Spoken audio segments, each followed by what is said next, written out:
न तद्भासयते सूर्यो न शशांको न पावकः यद गत्वा न निवर्तन्ते तद्धाम परमं मम।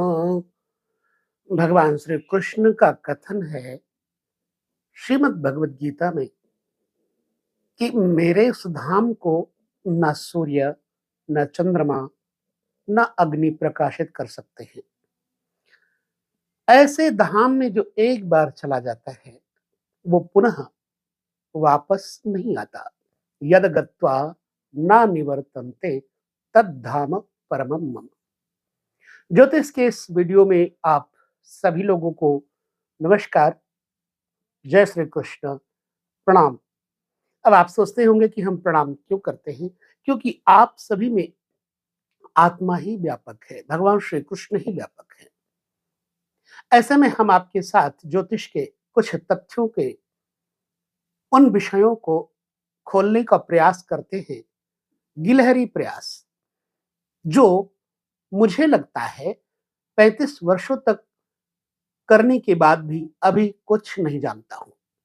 ऐसे में मैं उन सभी दर्शकों से कहना चाहूंगा जो अभी इस क्षेत्र में नए हैं, सीख रहे हैं अथवा सीख चुके हैं, यह विषय पुस्तकीय विषय नहीं है। यह ज्ञान जो पुस्तक से लिया गया जाएगा वह अधूरा रहता है। ऐसे में इस ज्ञान की जो परम सही सीमा है वो है भगवत धारणा, भगवत भक्ति, भगवत चिंतन के माध्यम से। ऐसे में हम उन सभी साधकों से, दर्शकों से, श्रोताओं से कहना चाहेंगे कि इसको भली प्रकार जानने के लिए आपको समय देना पड़ेगा, अभ्यास करना पड़ेगा। तो आज का विषय मेरा ये है कि मिथुन लग्न वालों के लिए कौन सा ग्रह कारक होगा और कौन सा ग्रह अकारक होगा। तो ऐसे में आइए सर्वप्रथम हम लेते हैं मिथुन लग्न, और मिथुन लग्न में कौन कौन से ग्रह अच्छा परिणाम देंगे, कौन कौन से बुरा परिणाम देंगे। ऐसे में आप सभी को यह भी जानने में आसानी हो जाती है कि द्वितीयेश, तृतीयेश, षष्ठेश, अष्टमेश इत्यादि का प्रभाव क्या होता है। याद रखिए, जन्म कुंडली में लग्न, पंचम, नवम ये लक्ष्मी भाव है तथा इसे मूल त्रिकोण कहा गया है। इसमें से लग्न को मूल त्रिकोण के अलावा केंद्र भी कहा गया है। तो जन्म कुंडली में जो लग्नेश होता है उस ग्रह का सदैव महत्व अत्यधिक सर्वाधिक होता है। यदि लग्नाधिपति नीच का भी हो तो भी जातक के जीवन का समुच्चय परिज्ञान वही कराता है। ठीक है, तो आइए मिथुन लग्न लेते हैं और मिथुन लग्न के बारे में जानते हैं। जन्म कुंडली में मिथुन लग्न दो स्थानों पे बनता है, एक लग्न और दूसरा चतुर्थ। दोनों स्थानों के स्वामी बुध हैं। ऐसे में सबसे पहले सूर्य को देखेंगे। सूर्य यहां पर तृतीयेश होगा, क्योंकि लग्न मिथुन है और तीसरे भाव में सूर्य। तो जन्म कुंडली में सूर्य का परिणाम क्या होगा? सच बताऊं, तीसरे घर को तृषणाय की संज्ञा मिली हुई है। ऐसे में सूर्य कारक भी होंगे परंतु मारक भी होंगे। क्यों? क्योंकि तीसरा स्थान मारक स्थान भी है, इसलिए यहां पर यह ग्रह क्रूर प्रतिफल देगा। वहीं पर जन्म कुंडली में चंद्रमा के बारे में देखा जाए, मिथुन लग्न वालों के लिए, मिथुन लग्न वालों के लिए द्वितीय चंद्रमा बनेगा। यदि इस भाव को देखा जाए तो सप्तम से ठीक अष्टम स्थान बनता है, कुटुंब का भाव बनता है। यदि यहां चंद्रमा बैठेगा तो ऐसा जातक कुटुंब का पोषण करेगा, लेकिन यदि उच्च का हुआ तो धन, संपत्ति, वैभव इत्यादि देगा। लेकिन यदि यहां पर चंद्रमा नीच हुआ तो परिणाम इसका विपरीत होगा, अर्थात धन का अभाव होगा। यहीं पर मंगल के लिए हम देख लेते हैं। मंगल यहां पर जो होगा, छठे और 11वें दो स्थानों का स्वामी होगा। और ये दोनों स्थान क्या हैं? क्षति पहुंचाने वाले हैं। ऐसे में मंगल जहां भी बैठेगा क्षति ही पहुंचाएगा। लेकिन यदि उच्च का हुआ मंगल और कहीं मित्र ग्रहों के साथ बैठ जाएगा तो शत्रु पक्ष को निर्बल करेगा, धन देगा, लेकिन साथ ही साथ ऐसा व्यक्ति उग्र होगा और ये दूसरों को दंड आदि देने में आगे रहेगा। ऐसा व्यक्ति निडर होता है। तो इस अवस्था में मेरा मूल उद्देश्य है कि मंगल को कारक माने या ना माने।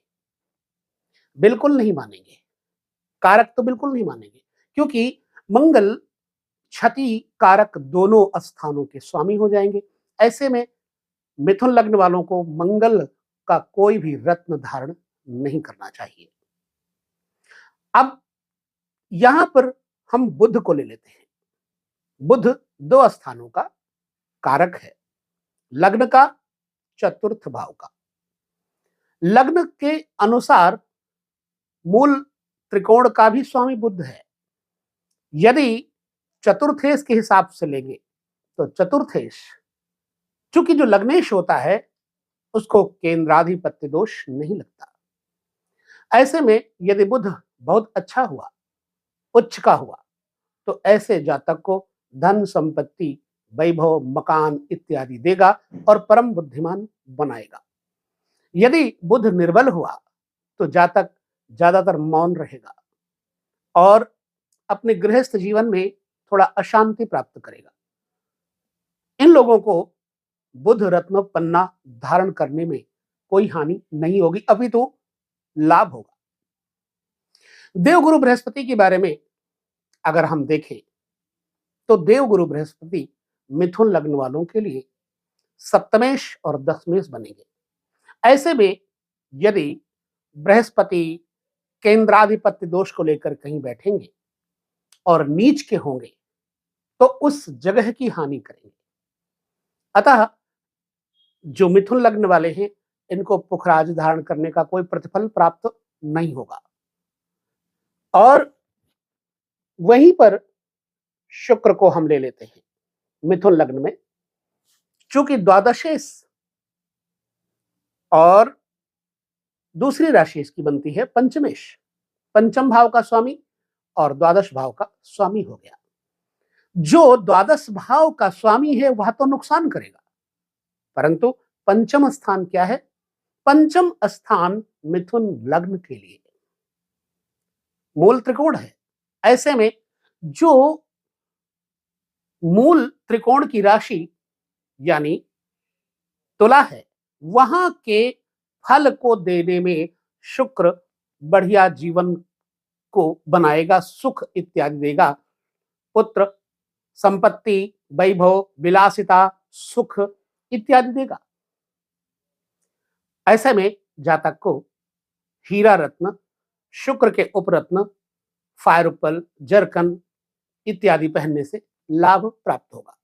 वहीं पर हम शनि को ले लेते हैं। शनि यहां पर अष्टमेश भी है, नवमेश भी है। चूंकि अष्टम स्थान पर धनु राशि के बाद देखा जाए तो मकर बनती है और ठीक नवम में कुंभ राशि बनती है। ऐसे में शनि कारक माना जाएगा।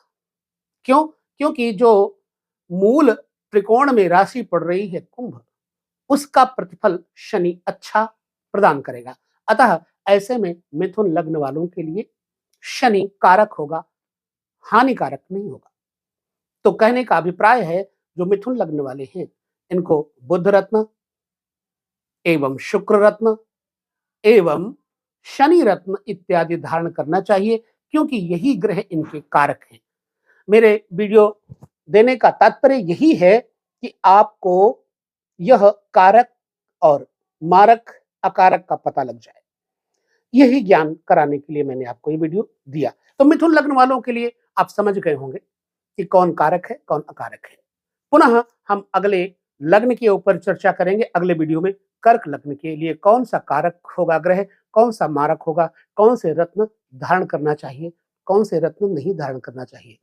इस मिथुन लग्न के छोटे से वीडियो को आप लोग देखें, समझें और कारक तथा मारक को समझने के बाद हमें अपने कमेंट बताएं, आपका अनुभव कैसा है। इसी के साथ हम लेते हैं विदा। नमस्कार, जय श्री कृष्ण, प्रणाम।